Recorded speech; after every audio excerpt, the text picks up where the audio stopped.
अस्सलाम वालेकुम जी, मैं हूं अदील राजा। आप देख रहे हैं मेरा यूट्यूब चैनल। आज 10 मुहर्रमुल हराम का दिन है, सोग का दिन है।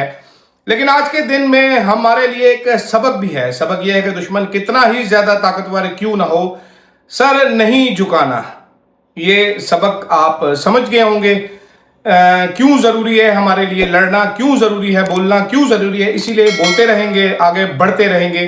खैर जनाब, जिन जिन लोगों ने सब्सक्राइब नहीं किया वो सब्सक्राइब ज़रूर कर लीजिएगा। आज आपको, क्योंकि आप लोगों को खबरें हासिल करने का बड़ा शौक होता है, तो आज आपको 2-3 बड़ी इंटरेस्टिंग खबरें देंगे। बल्कि 3 खबरें हैं, तीनों बड़ी इंटरेस्टिंग है, मारधाड़ से भरपूर, कोई फिल्मी खबरें लग रही हैं जनाबे वाला। आपको मजा आ जाएगा सुन के। सबसे पहले तो जनाब मैं आपको बताऊंगा पीटीआई के एमपीएस कुछ जो कि मिले हुए हैं हुकूमत के साथ। क्या मिले हुए हैं कि नहीं मिले हुए, ये आप खुद फैसला करेंगे। मैं आपको कुछ बातें बताऊंगा। साथ साथ तहरीक इंसाफ का एहतजाज अभी तक मालूम नहीं हो सका कि क्या एहतजाज है उनका। वो एहतजाज हमने देखना है कि क्या है, उसके बारे में आपको बड़ी अहम चीज बताऊंगा। साथ साथ वजीर खजाना की क्या छुट्टी होने वाली है और कसूर क्या है इस इंपोर्टेड वजीर खजाना का, यह भी आपको साथ ही बताऊंगा। सबसे पहले तो जनाब मैं आपको यह बताता हूं कि जिस दिन मरियम नवाज शरीफ की तकरीर हुई है, जहां पर तहरीक इंसाफ ने एहतजाज किया है और उनके 26 मेंबरान को मुअत्तल किया गया, वहीं पर उससे पहले 1 दिन या 2 दिन पहले एक खुफिया मुलाकात हुई तहरीक इंसाफ के कुछ एमपीएस की मलिक अहमद से, जो कि स्पीकर हैं पंजाब असेंबली के, जो कि इस टाइम शदीद गुस्से में हैं, मशीन गन कैली बन चुके हैं। उनका बस नहीं चलता कि मेरी मैडम के सामने एहतजाज करने की जरूरत कैसी की, गोलियां मार दें, फड़का के भून के रख दें, वो छनली कर दें। अमरीश पुरी बने फिरते हैं वो इस टाइम पे। आइन और कानून की बात करते हैं, वो कहते हैं कि हाँ इस मुल्क में सब कुछ आइन के मुताबिक होगा। मेरा हासा निकल जाता है मलिक अहमद साहब की ये बातें सुन के। आप तो आइन तोड़ने के मुजरिम हैं, आप लोगों पे आर्टिकल 6 लगना चाहिए। आप लोग आइन की बातें करते हैं, आइन बेचारा खुद शर्मिंदा हो जाता है कि जनाब वाला ये मलिक अहमद साहब ने क्या बातें की हैं। तो जनाब फिर बता दूं, पीटीआई के कुछ एमपीएस, उनकी मुलाकात हुई, या खाना खाया या कोई टी ब्रेक की उन्होंने मलिक अहमद साहब के साथ। मलिक मोहम्मद अहमद पूरा नाम है, स्पीकर पंजाब असेंबली। और इस एहतजाज में यह तय हुआ, मलिक साहब ने उनको कहा कि जनाब एहतजाज करें आप, लेकिन जरा थोड़ा ना एमी हल्का फुल्का टोकन। उन्होंने कहा जी वो आवाम रोला डालती है, आपको पता ही है, हमारे कारकुनान ये। उन्होंने कहा टोकन शोकन एहतजाज कर लेना। उसके बाद इन एमपीएस ने पार्लियामेंट्री पार्टी में आके, ये सारे ए लिस्टर्स हैं तहरीक इंसाफ के, इन लोगों ने आके पार्लियामेंट्री पार्टी में आके ये कहा कि जनाब हमने एहतजाज करना है, लेकिन हमने देखे हिलना नहीं है अपनी जगह से, हमने सीटों पे खड़े होकर एहतजाज करना है, हमने घेराव नहीं करना, हमने कॉपियां नहीं फाड़नी, हमने कुछ नहीं करना, हमने शरीफ बच्चों वाला एहतजाज करना है। लेकिन वो नहीं माने, वो इकट्ठे हो गए। फिर मलिक अहमद साहब गुस्से में आ गए, जलाली हो गए, वो ये हो गए, ये वो हो गए। अब ये एमपीएस कौन कौन से हैं, मेरे पास नाम है इन एमपीएस के, आप जरूर मैं कोशिश करता हूं कि तस्वीरें भी लगा दूं। जुनैद साही साहब, हाफिज फरत अब्बास साहब, राना, मेरी नजर कमजोर है थोड़ी सी, राना आफ्ताब साहब, अहमद भट्टी साहब, तशक्कुल विर्क साहब, हसन बुट्टर साहब, फरूख जावेद मून साहब, ख्याल कास्त्रो मून साहब। ये 2 मून हैं, इसमें एक हाफिज है, एक भट्टी है, एक विर्क है, एक राणा है, एक शाही है। ये नाम से तो बड़े भारी भरकम लगते हैं, लेकिन इन्होंने ये प्लान क्यों बनाया? और आप ये भी देखिएगा कि इन लोगों ने भी एहतजाज में शिरकत की थी, लेकिन इनमें से कोई एक भी मुअत्तल नहीं हुआ। तहरीक इंसाफ के इनर सर्कल्स का ये कहना है कि ये तहरीक इंसाफ के अंदर डिवाइड डाली हुई है। मलिक अहमद ने कुछ एमपीएस को फेवर देता है, कुछ के काम शाम करवा देता है, कुछ एमपीएस को धुतकारा हुआ है, जिसकी वजह से तहरीक इंसाफ कोई मौसर वो नहीं कर सकती। अभी आपको बहुत सारे एमपीएस तहरीक इंसाफ के बीमार होते नजर आएंगे, एक आध तो शायद बीमार हो चुके हैं। इनको अचानक ही गंभीर बीमारियां इनको घेर लेंगी जैसे एहतजाज का वक्त करीब आएगा। कुछ लोग हैं जैसे उमर अब्बास बप्पी साहब हैं, वो तकरीबन 600 कदम का पूरा एहतजाज करेंगे गिरफ्तार होने से पहले। एक आधा और भी है जो पंजाब का, वो पता नहीं राय कौन है, वो मेरा ख्याल 12 कदम पूरे करेगा और गिरफ्तार हो जाएगा। इस तरह के बहुत सारे किरदार आपको नजर आएंगे। छोटी स्टोरी दी है, इसके आगे मजीद काफी सारी स्टोरी दूंगा। इसी स्टोरी से जुड़ी जनाबे वाला अलीमा खान साहिबा कहती है तहरीक इंसाफ का एहतजाज जो है प्लान बन चुका है, हमारे साथ शेयर किया गया और हम मुतमईन हैं। मेरे पास बड़ी धमाकेदार इंफॉर्मेशन है। मैंने तहरीक इंसाफ के 2-3 लोगों से पूछा जनाबे वाला क्या एहतजाज का प्लान है, उन्होंने कहा जी हमें नहीं पता। मैंने कहा जी वाकई? उन्होंने कहा जी हमें नहीं पता। मैंने कहा ये कैसे हो सकता है? अलीमा खान ने ट्वीट कर दी। मैं ट्वीट करने के बाद पूछी यार मेरी एक मूंछ नीचे हो जाती, क्या मसला है जी ये? फिर आप लोग कहते हैं मूंछों को ना छेड़ो, क्यों ना छेड़े, हमारी एक मूंछ नीचे क्यों, हमने पैसे लगाए हुए मूंछों में। तो फिर मैंने कहा जनाबे वाला ये अलीमा खान साहिबा कह रही, उन्होंने कहा जी हमें नहीं पता।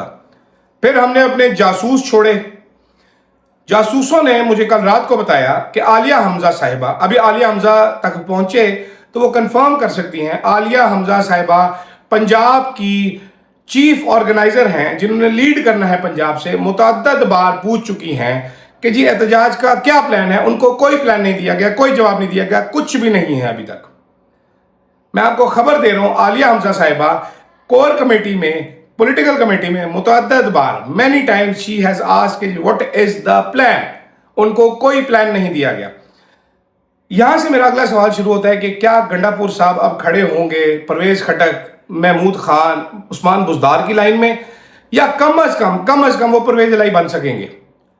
परवेज इलाही को तो इमरान खान ने कहा, उसने असेंबली तोड़ दी कि ये आपकी अमानत है, एलो जी।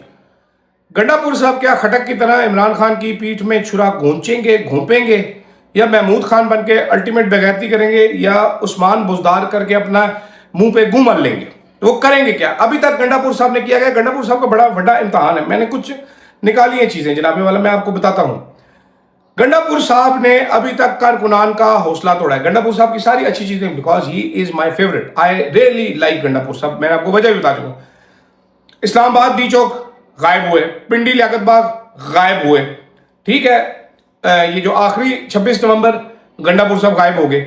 आतिफ खान साहब ने बोला भी है कि जी कारकुनान का हौसला टूटा, एमएनएस कोई मौजूद नहीं था, कोई एमपी मौजूद नहीं था, कोई क़यादत मौजूद नहीं थी, ठीक है। और अंदरूनी हल्के पीटीआई के कहते हैं जी डर गया था, गंडापुर दबाव में आके मैदान छोड़ के भाग गया था। दूसरा बड़ा क्या मसला है जी, बड़े एहतजाज संगजानी जलसे में गंडापुर साहब एंड में पहुंचे जी, धुआंधार तकरीर करती, बड़ी अच्छी बात है, आप तो लीड करके नहीं आए। लाहौर जलसा पहुंच ही नहीं सके, जलसे के बाद पहुंचे 1 मिनट के लिए, ठीक है। बुरहान इंटरचेंज पे काफिला एहतजाज मौखर हुआ, ठीक है, लोग पहुंचे थे, गंडापुर साहब पहुंचे नहीं। और ये एक बार नहीं, और मैं सारे इंस्टेंसेस मैंने निकाले हैं। उसके बाद भाईजान हिकमत अमली 26 नवंबर को गंडापुर साहब के अंदरूनी हल्का कहते हैं गंडापुर साहब इस तरह करना चाहते थे, बुशरा बीबी उस तरह करना चाहती, ये वो जो मैसिव मोबिलाइजेशन हुई थी उसकी एक बड़ी वजह थी बुशरा बीबी ने रोला डाल के रखा हुआ था पार्टी में। पार्टी कारकुनान को नहीं इल्म था हमने यहां पर आना है, बैठना है, एहतजाज करके जाना है, हमने क्या करना है। इससे पहले रावलपिंडी में कुछ कॉल दे देते पहुंचो, उसके आगे कुछ पता नहीं था। तो हिकमत अमली गंडापुर साहब देने में नाकाम रहे हैं। गंडापुर साहब जनाबे वाला इस टाइम टॉम क्रूज और फील्ड मार्शल हैं तहरीके इंसाफ के, डोमिनेट करते हैं, बदतमीजियां करते हैं ग्रुप में, गालियां निकालते हैं सहाफियों को, इमरान खान की बहनों को, बुशरा बीबी तक को गालियां निकाल दी। लेकिन अमली तौर पे क्या गंडापुर साहब इस बार खड़े हो पाएंगे कि नहीं पाएंगे, बहुत बड़ा सवाल है, बड़ा जबरदस्त सवाल है, बड़ा दिलकश सवाल है। मालूम नहीं क्या होगा जनाबे वाला, मेरे पास तो इसका जवाब नहीं है, आपके पास है कि नहीं। खैर आगे आपको बताते हैं जनाबे वाला। वजीर खजाना जो है हमारा इंपोर्टेड, क्या नाम है उसका यार, मेरे ज़हन से नाम निकल गया वजीर खजाना का। अंदाजा लगाएं, ये मेरे दिमाग का हाल है। कोविड के बाद और अरशद साहब की डेथ के बाद 2 चीज़ें हुई। एक तो मैं बात करते करते भूल जाता हूँ, जो आप कहते हैं ऐ करता है, मैं भूल जाता हूँ। दूसरा मेरी नज़र मुझे नज़दीक से शाम के टाइम पे कुछ आता नहीं है, मैं अन्ना हो जाना है राती अन्नी पा देना है। वजीर खजाना साहब जो हमारे जो भी है नाम है जी उनका, अभी आ जाएगा, थोड़ी देर बाद दिमाग में आ जाएगा, वो होने वाले हैं फारिग। मैंने आपको ये कुछ अर्सा पहले खबर दी थी, दोबारा बता रहा हूँ। नाराजगी बढ़ चुकी है। मुक्तदर हल्के जो हैं वो कहते हैं ये इंतहाई फारिग आदमी है, शहबाज शरीफ की टीम फारिग है। बिलाल कियानी साहब को साथ लगाया गया। बिलाल कियानी जेलम से अपनी सीट हारे हुए थे, उजड़ी हुई रियासत के वो लुटे हुए सुल्तान हैं। वो जनरल कियानी साहब एक हैं हार्ट के सर्जन, पाकिस्तान के बड़े, उनके साहबजादे हैं। बिलाल कियानी साहब को साथ लगाया गया है पख की तरह के जी अब कारकर्दगी बड़ी बेहतर हो जाएगी। लेकिन खबर ये है कि जिस वजीर खजाना को मुक्तदर हल्के खुद लेकर आए थे, अब वो उससे तंग है। वो कह रहे हैं इसकी कोई कारकर्दगी नहीं, इंतहाई फारिग आदमी, नालायक आदमी है, इसको हटाया जाए। तो ऐन मुमकिन है कि सारा गंद का टोकरा इस वजीर खजाना के सर पे रख के इसको वापस हॉलैंड पार्सल कर दिया जाएगा। चल पुत्र, तूने जो पासपोर्ट सरेंडर किया वापस ले और दवा है यहाँ से, ठीक है, क्योंकि तेरा काम है मुल्क मुल्क घूमना, नॉन कस्टम गाड़ियां, गाड़ी पे झंडा होना चाहिए तेरी, तूने बैंकों को फायदे देने थे, वो सारा तूने कर लिया, हमारे तो किसी काम की तरह फुट यहाँ से। तो अशराफिया का एक वजीर खजाना था, आवाम से तेरा कोई ताल्लुक नहीं था। ये होने जा रहा है। सेकंड बड़ा रोला जो है वो है एसआईएफसी की नाकामी। अब एसआईएफसी की नाकामी जो है वो जाएगी किसके ऊपर? एसआईएफसी की नाकामी जा रही है, वो डाल रहे हैं कि वजीर खजाना नाकाम हुए, लेकिन असल में इसके पीछे हैं शहबाज शरीफ साहब। ब्यूरोक्रेसी पूरे पाकिस्तान की, पूरी फेडरल गवर्नमेंट की मशीनरी चला रहे हैं इस टाइम पे शहबाज शरीफ साहब के फेवरेट आहद चीमा और तौकीर शाह साहब। ब्यूरोक्रेसी एसआईएफसी को चलने नहीं दे रही। वहां पर वो मेजर कर्नल बैठा दिए, ब्रिगेडियर बैठा दिए, वो रोला डालते रहते कि ये करना है, ये करना है। बाबू सरकारी उनको चकमे पे चकमा दे रहे हैं, उनको बेवकूफ़ पे बेवकूफ़ बना रहे हैं, क्योंकि हुकूमत चलाने के उनको तरीके नहीं पता, उनको नहीं पता लीगैलिटीज़ का। तो बाबू उनको जो है बाबू मशाए बना रहे हैं। ये बड़े अहम ज़राए ने मुझे खबर दी है। तो ये जो मलबा है ये भी डाला जाएगा, ये हमारे इंपोर्टेड वजीर खजाना पे, और इसको हटा दिया जाएगा। आप आने वाले चंद दिनों में देखिएगा, देखते हैं डैमेज कंट्रोल कर सकते हैं कि नहीं कर सकते। ये हमारे इंपोर्टेड वजीर खजाना साहब भागते हैं पिंडी की तरफ, कितनी स्पीड में भागते हैं अपनी सीट बचाने के लिए। इन जैसे लोग वैसे तो आते हैं अवामी खिदमत का जज्बा दिल में लेके, ब्रीफ केस उठा के आते हैं, ब्रीफ केस उठा के निकल जाते हैं, अवाम का कबाड़ा कर जाते हैं। इनके दौर में जो बेड़ा गर्क हुआ है आप देख सकते हैं, महंगाई का देख सकते हैं, बेरोजगारी का देख सकते हैं। लोग जितना इन पे फिड़ मुंह कह के जा रहे हैं इनको और इनके लाने वालों को, वो भी आप देख सकते हैं। तो अब देखते हैं बच पाते हैं कि नहीं पाते जनाब। अभी तक मुझे इनका नाम जहन में नहीं आया। तो ये थी 3 खबरें जनाबे वाला। पहली चीज, तहरीक इंसाफ के MPAs मलिक अहमद के साथ कुछ मिले हुए हैं एहतजाज को नाकाम बनाने के लिए। जिस तरह आमिर डोगर ने नेशनल असेंबली में तहरीक इंसाफ का बजट के दौरान एहतजाज नाकाम बनाया, वैसी तरह इन MPAs ने करने की कोशिश की। आलिया हमजा को कोई प्लान मालूम नहीं है अभी तक, किसी को नहीं पता क्या प्लान है। चंद लोगों के दिल में हो तो हो। गंडापुर साहब क्या इस बार कुछ कर दिखाएंगे कि नहीं कर दिखाएंगे? और आखिर में वजीर खजाना की होने वाली है छुट्टी। उम्मीद है आपको ये इंफॉर्मेशन पसंद आई होगी। उम्मीद करता हूं कि आप मुझे सपोर्ट जारी रखेंगे, ज्यादा से ज्यादा लोगों के साथ शेयर करेंगे, फीडबैक देना मत भूलिएगा। फिलहाल के लिए इतना ही, इजाजत दीजिएगा। अल्लाह हाफिज।